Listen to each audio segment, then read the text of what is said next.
time for the video.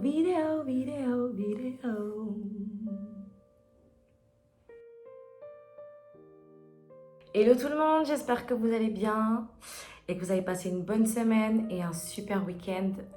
Aujourd'hui, je vais vous parler de se sentir bien dans son corps.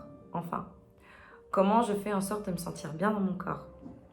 Donc en fait, il faut savoir que si vous avez vu ma première vidéo, on m'a diagnostiqué une maladie neuromusculaire dégénérative il y a à peu près 2 ans, un peu plus de 2 ans.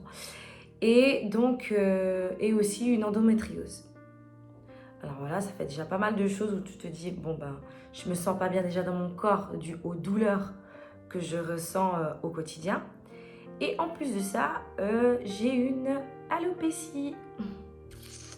Voilà, donc j'ai pas beaucoup de cheveux sur l'avant du crâne. Donc super en tant que femme, surtout pour les femmes, les cheveux c'est très important. Enfin, disons que la coupe de cheveux, les sourcils, bref, nous avons plein de choses sur lesquelles on se dit si ça c'est pas fait ou si ça c'est pas super, et ben c'est pas top. Ouais. Donc en fait aujourd'hui se sentir bien dans son corps, pour moi, qu'est-ce que ça veut dire? C'est que il y a un petit peu des petites choses sur lesquelles il faut s'arrêter. Et puis je pense déjà aussi que l'une des premières choses pour moi en tout cas c'est simplement de rester positive. Il faut que l'on reste positive sur les choses qui se passent dans la vie, notamment par rapport aux pathologies.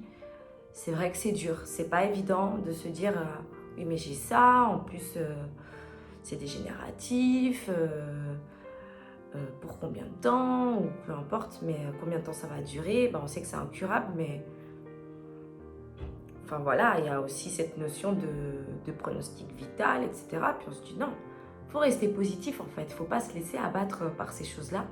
Et puis se dire je veux vivre, je veux rester positif et puis vraiment m'atteler sur les choses que j'aime, et rester focus là-dessus en fait. Donc en restant positif, ça permet de pouvoir voir plus grand et puis de mettre un pas après l'autre vers ces choses qui nous font du bien et qui finalement nous amènent à ce bien-être du corps. Ensuite, je trouve aussi qu'il faut pouvoir écouter son corps. C'est clair que écouter son corps, on est souvent dans le rush, on est en train de courir, on est en train de faire plein de choses. Je suis toujours en train de... Moi, je dois donner un cours ici, je dois donner un stage là-bas. Tout à coup, je dois faire un remplacement là. Et puis, il faut que je prenne le train parce que je dois aller de tel à tel endroit.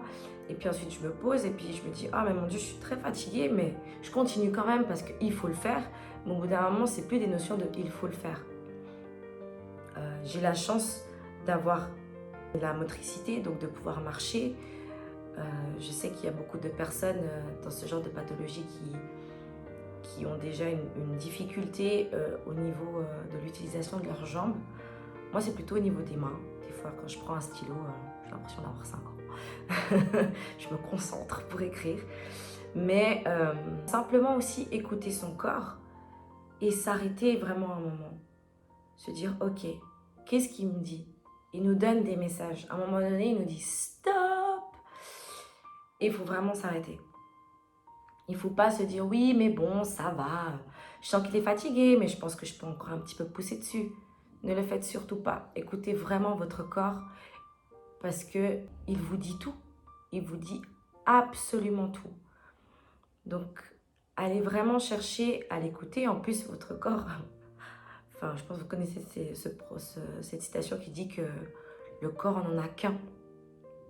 Donc, il faut en prendre soin.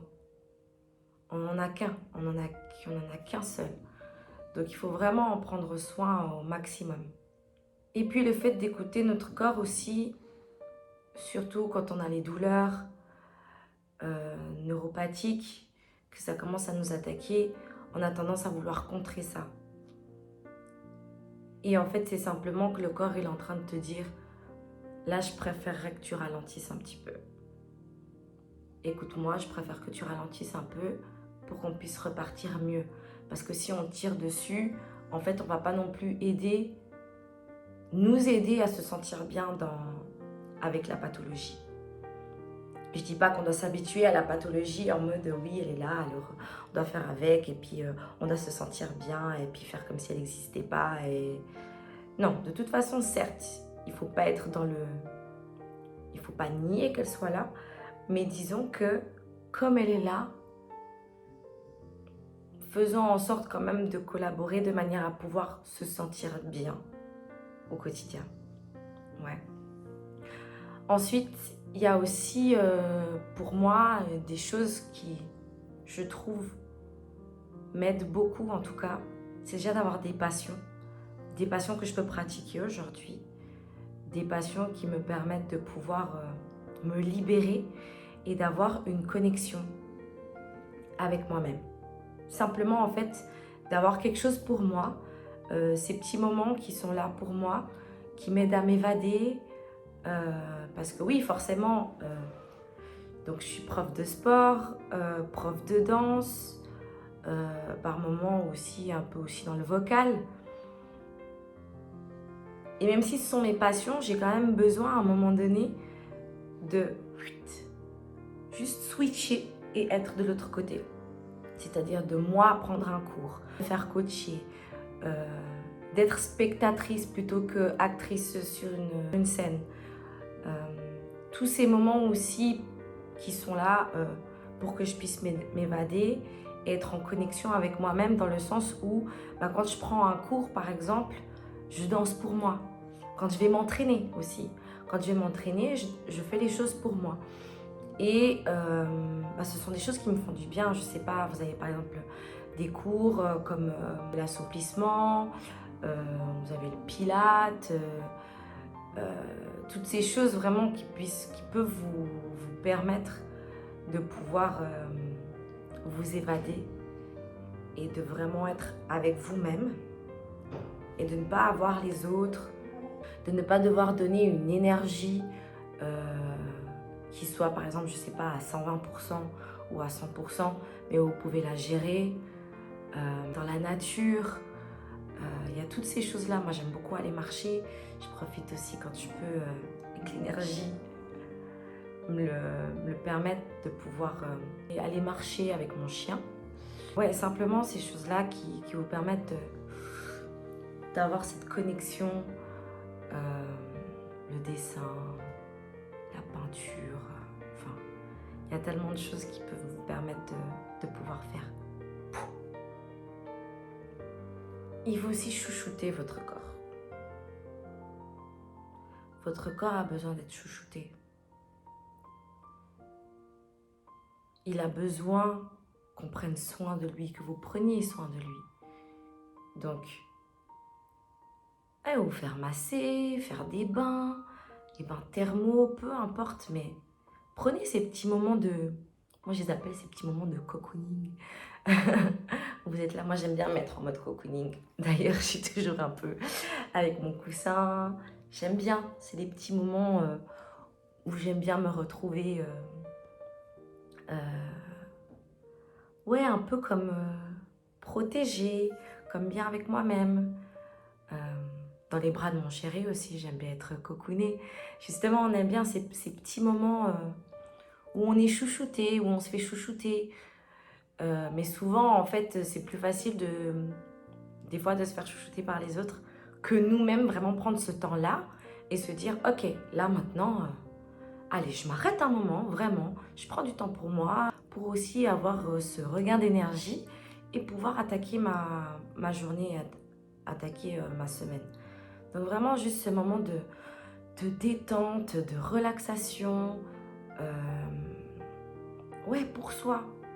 Vraiment, vraiment, c'est très important. Moi, je me rends compte que ce sont des choses que je ne fais pas beaucoup.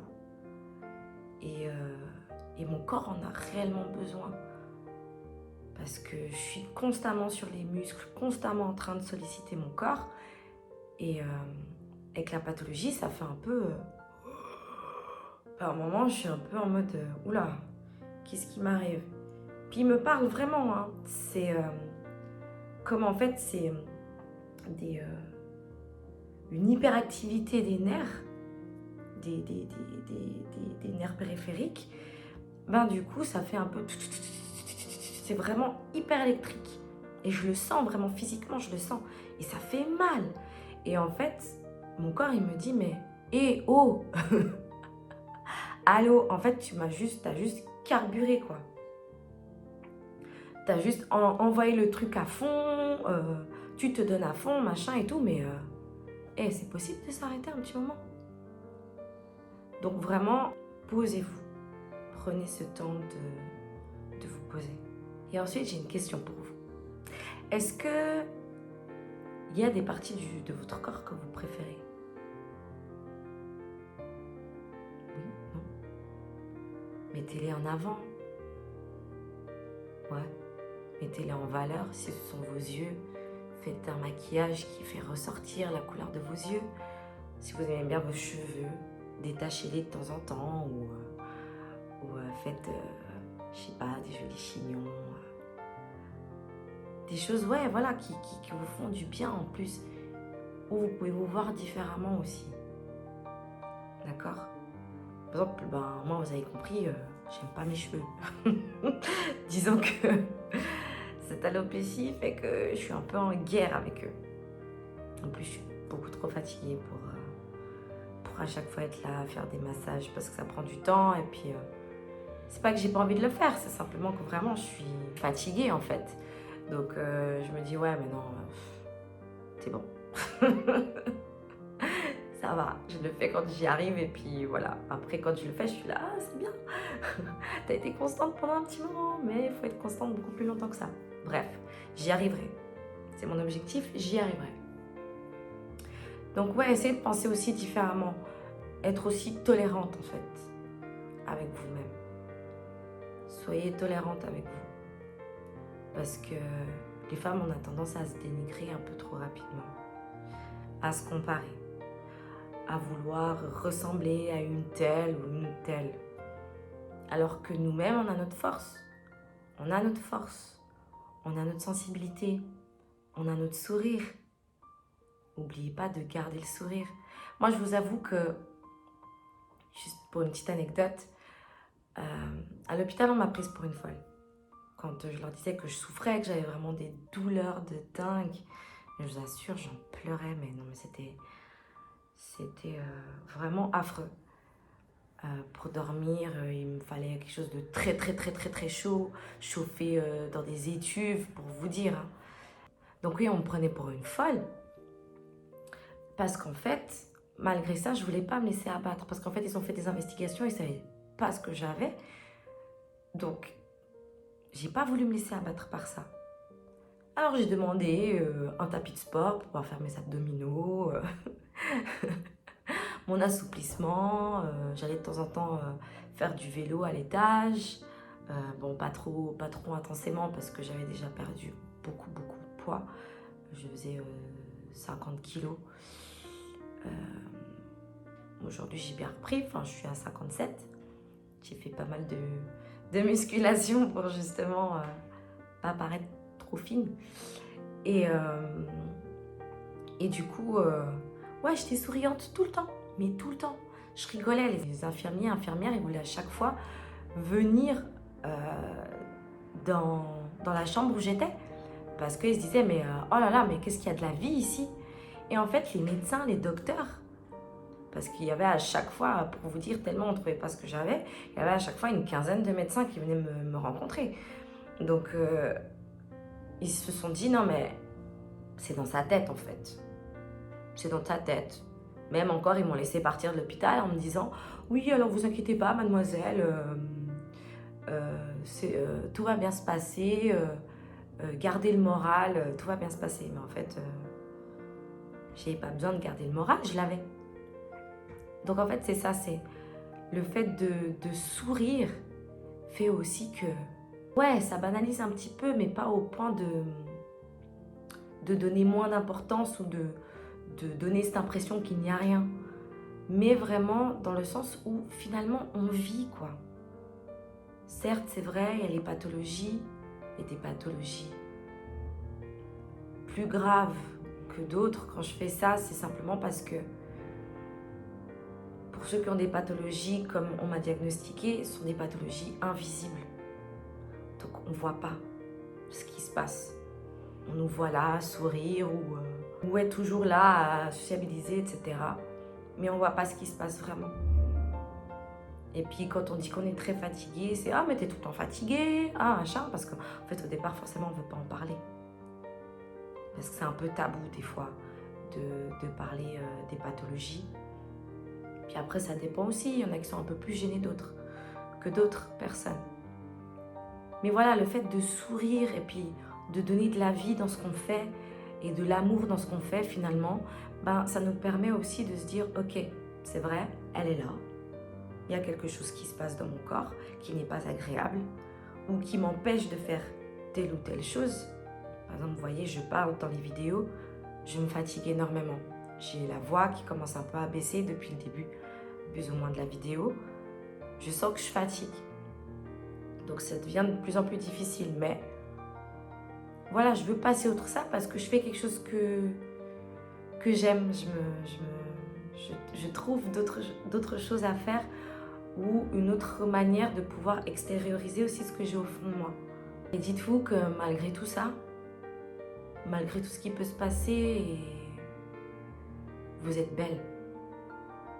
Je peux que vous dire que vous êtes belle parce que la beauté ne s'arrête pas au fait de se dire « Ah oui, j'ai une alopécie, donc je suis pas jolie ou je suis pas belle. » C'est pas vrai parce que dans la beauté, bah, y a le sourire, comme je vous disais tout à l'heure, il y a la personnalité, il y a le caractère, il y a ce que vous donnez aux autres, il y a tout ça dans la beauté.